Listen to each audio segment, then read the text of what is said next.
The Raiders were not supposed to exist. In 1960, the American Football League lost a founding ownership group in Minneapolis and needed a replacement market immediately. Oakland stepped forward, not as a visionary expansion, but as a contingency plan. The franchise that would become silver and black was born out of urgency, compromise, and league politics, not dominance. The team's first identity was unstable. They were briefly named the Oakland Seniors after a public contest, but the name was quickly abandoned amid ridicule and confusion. Within weeks, the Raiders brand emerged, sharper, harder, and more aligned with the Port City's working-class backbone. Even before playing a down, the franchise was already adjusting, correcting, and redefining itself under pressure. The early roster reflected their rushed birth. Oakland inherited unprotected players from other AFL teams, many considered expendable or aging. Depth was thin. Infrastructure was limited. There was no established culture, no sustained scouting system, no entrenched leadership. The Raiders were assembling identity while competing in real time, learning structure through losses and organizational instability. Their first season ended at 6 wins and 8 losses, not disastrous, but not defining. What mattered more was the absence of identity. The Raiders were competitive in stretches, inconsistent in execution, and uncertain in direction. Ownership instability lingered, financial strain persisted, and league credibility was still fragile. The franchise existed, but it had not yet discovered its posture. Everything shifted when a 33-year-old assistant coach named Al Davis entered the organization in 1963. He did not arrive to stabilize quietly. He arrived with philosophy: attack vertically, pressure psychologically, refuse conservatism. In a league fighting for legitimacy, Davis believed boldness was leverage. The Raiders were no longer improvising. They were beginning to define themselves through confrontation. If you rock with silver and black, if you understand what the East Bay built from nothing, hit that like. Drop a comment if you've been riding since the Coliseum win days. Subscribe if you respect structure, toughness, and real football history. We break it down different here. Raider Nation knows. Chapter 1. Born out of chaos. The American Football League launched in 1960 as a direct challenger to the established National Football League. Backed by owners like Lamar Hunt, the AFL positioned itself as aggressive, television-friendly, and expansion-minded. But expansion required stability. When the Minneapolis ownership group defected to the NFL, the league scrambled. Oakland was granted a franchise not as reward, but as emergency reinforcement. Oakland's early ownership structure was fragmented. Chet Soda and a collection of local investors lacked the capital depth of other AFL markets. League officials intervened repeatedly to keep operations afloat. Financial insecurity shaped decision-making, limiting long-term planning. The Raiders were competing on the field while stabilizing off it, navigating uncertainty that threatened credibility in a league already fighting for survival. On the field, the Raiders relied on players other franchises had chosen not to protect. Expansion rules allowed them access to talent, but rarely prime talent. Many starters were veterans seeking one more opportunity, or younger players overlooked in deeper systems. Cohesion was inconsistent. Coaching staff rotated. Early practices focused as much on installation as correction. Structure was being built mid-season. By their second and third seasons, inconsistency defined performance. Coaching changes disrupted continuity, and schematic direction shifted without long-term alignment. The Raiders were not devoid of talent, but they lacked institutional backbone. Around the league, stronger ownership groups invested in scouting and stability. Oakland was still reacting. The franchise existed in survival mode, not strategic growth. In 1963, Al Davis was hired as head coach and general manager. At 33 years old, he was the youngest coach in professional football. Unlike previous leadership, Davis arrived with a defined doctrine: speed on the outside, vertical passing, and relentless pressure on opposing defenses. He believed aggression created psychological advantage. For the first time, the Raiders had strategic clarity. Davis immediately overhauled the roster, prioritizing speed and competitive edge over reputation. He valued players willing to attack space and challenge coverage downfield. The offensive philosophy shifted toward vertical routes and timing patterns designed to stretch defenses beyond comfort. Practices intensified, accountability sharpened. The Raiders were no longer experimenting. They were committing to an identity built on calculated aggression. The results were immediate. In 1963, the Raiders finished with 10 wins and 4 losses, a dramatic turnaround from prior instability. The offense ranked among the league's most explosive units, validating Davis's vertical philosophy. More importantly, the locker room shifted. Players began to expect control rather than survival. Winning was no longer accidental. It was structured, intentional, and repeatable. After one transformative season, Davis left to become commissioner of the American Football League. Though his tenure in that role was brief, the imprint remained in Oakland. The Raiders had tasted directional clarity. Aggression was no longer temporary. It was embedded. Even without Davis on the sideline, the franchise operated with heightened confidence and internal expectation. Davis returned in 1966, this time not merely as coach, but as principal owner. Control shifted permanently. He secured majority interest and positioned himself as final authority on football decisions. In a league negotiating television contracts and merger talks, autonomy mattered. The Raiders would not be directed from outside their building. Their structure centered on one philosophy and one decision-maker.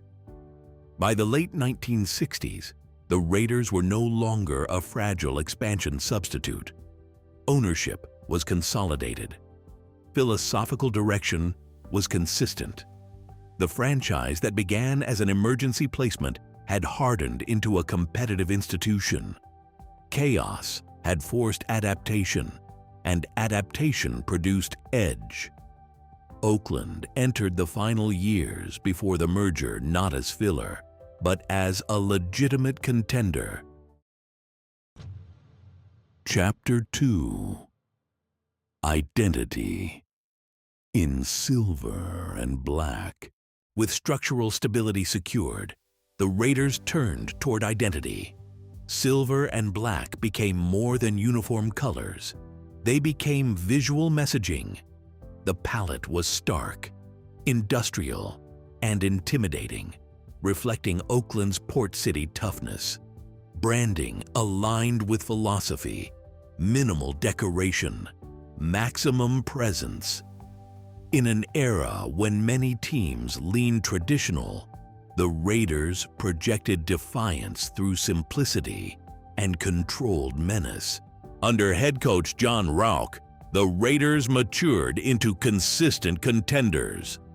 By 1967, they captured the AFL Championship and advanced to Super Bowl II against the Green Bay Packers.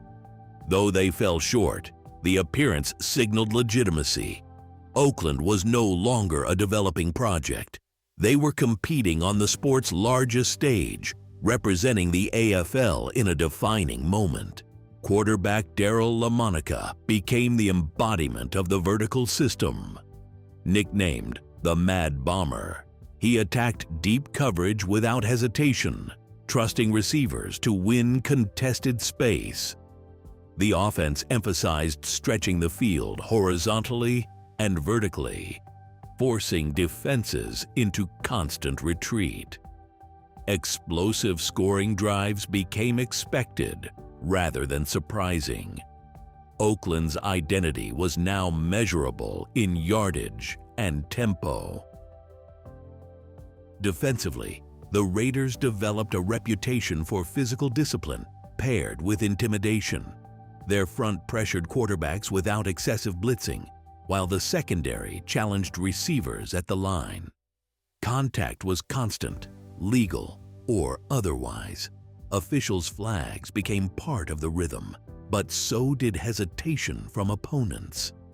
The Raiders understood that discomfort altered decision-making long before the snap. By the late 1960s, Oakland was posting double-digit win seasons with regularity. Continuity and leadership translated to consistency on the field.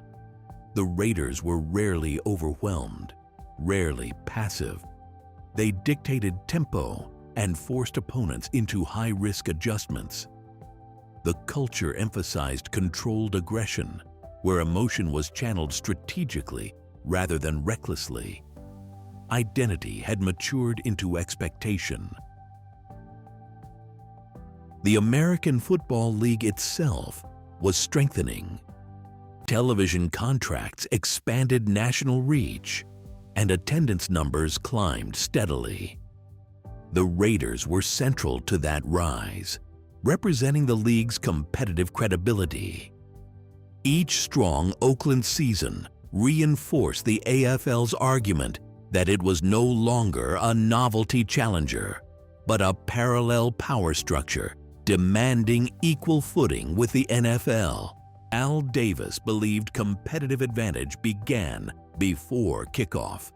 He prioritized scouting networks, player evaluation, and calculated risk in personnel decisions. Oakland sought athletes overlooked elsewhere, trusting development and scheme fit over consensus opinion. This approach created depth without dependence on traditional pipelines. The Raiders were constructing competitive insulation as merger discussions intensified. Oakland Coliseum amplified the brand. Open-air wind patterns affected passing games, and the crowd carried a hard, unfiltered edge. Visiting teams described the environment as hostile rather than celebratory. The stadium did not soften the Raiders' image, it reinforced it. Home field advantage became psychological leverage layered on top of an already confrontational style. Internal competition sharpened the roster. Starting roles were earned through performance, not tenure. Veterans understood that production dictated security. Younger players were developed with expectation rather than patience. This merit-driven culture minimized complacency and reinforced the franchise's demand for toughness. By the close of the decade, Oakland's identity was self-sustaining rather than coach-dependent. As the 1960s closed, the Raiders were no longer proving they belonged. They were proving they could dominate. Their combination of vertical offense, disciplined physical defense, and centralized executive control created continuity rarely seen in expansion-era teams. Identity was now institutional. Silver and black represented not just style, but operational confidence entering the merger era. Chapter 3. Power before the merger. In 1966, the AFL and NFL agreed to merge, but full integration would not occur until 1970. The intervening seasons became a proving ground. Each league sought leverage in the coming structure. For the Raiders, dominance before unification meant status after it. Winning was no longer about standings alone. It was about positioning within a future hierarchy. Oakland understood that perception shaped power. Strong seasons against AFL competition strengthened their internal authority, but performances against NFL champions carried symbolic weight. The loss in Super Bowl II did not weaken the franchise. It clarified the gap. Preparation intensified. Personnel decisions became sharper. The Raiders were preparing not just to compete after merger, but to command respect immediately. Scouting became a competitive weapon. The Raiders expanded evaluation networks, targeting athletes with size, speed, and edge, regardless of draft consensus. They valued measurable traits and mental resilience over reputation. This approach allowed Oakland to uncover contributors other teams undervalued. Depth improved quietly. By the final AFL seasons, roster construction reflected foresight rather than reaction. Consistency defined the closing AFL years. The Raiders posted double-digit victories repeatedly, establishing annual contention rather than sporadic success. Close games were managed with composure, and late drives reflected confidence in system execution. Stability at ownership and front office levels eliminated distraction. Oakland was no longer responding to instability. It was operating from structural strength. Al Davis positioned the Raiders as a symbol of league autonomy. His disputes with NFL leadership were strategic, not impulsive. He viewed the merger as negotiation, not surrender. Every winning season strengthened Oakland's leverage in that discussion. The Raiders were not entering a partnership as subordinates. They were entering as contributors to a competitive balance the NFL could no longer ignore. As merger terms solidified, structural alignment became critical. Divisional realignments, draft coordination, and television revenue models were negotiated across both leagues.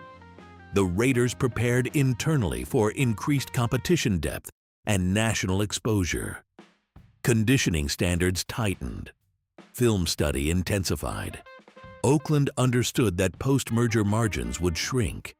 Preparation had to exceed sentiment. The Raiders' style, vertical offense paired with disciplined physical defense, translated beyond league boundaries. Their system did not rely on novelty. It relied on repeatable execution. As AFL teams prepared to join the unified structure, Oakland's blueprint required minimal adjustment. They had already built for sustainability rather than short-term league advantage. Leadership continuity separated Oakland from several merger-era counterparts. Front office authority remained centralized, minimizing philosophical drift during structural transition. Coaching staff alignment mirrored executive priorities. Players understood expectations clearly. In an environment where many franchises were recalibrating identity, the Raiders entered the unified league with internal cohesion already established. By the final AFL season in 1969, the Raiders were no longer framed as an expansion success story. They were discussed as a power program. National broadcasts featured them regularly. Opponents prepared specifically for their tempo and vertical aggression. Oakland had moved from emergency franchise to institutional benchmark, Within less than a decade, when the merger officially took effect in 1970, the Raiders entered the unified National Football League without transitional uncertainty. Their culture was established, their roster constructed with foresight, and their leadership centralized. The franchise born from vacancy and instability now stood as a fully formed contender, positioned not merely to participate in the new era, but to influence it. The Raiders' origin story is not built on immediate dominance. It is built on correction, consolidation, and controlled aggression. A franchise inserted into a league as emergency replacement evolved into structural power within a decade. Their early years reveal how instability, when directed with clarity, can produce institutional identity strong enough to survive transformation. They began as a contingency plan in a rival league fighting for survival. By the time of unification, they were a symbol of competitive legitimacy. Silver and black became shorthand for autonomy, vertical ambition, and disciplined force. The merger did not validate the Raiders. Their preparation before it ensured they would not be overshadowed within it. What defines the Raiders before 1970 is not a single championship, but institutional posture. Ownership clarity, philosophical alignment, and cultural edge converged at the right moment in league history. While others adjusted to merger pressure, Oakland entered already formed. Their advantage was not sudden talent. It was sustained structural conviction. The unified league would bring new rivalries, broader exposure, and intensified competition. But the Raiders did not require reinvention to survive it.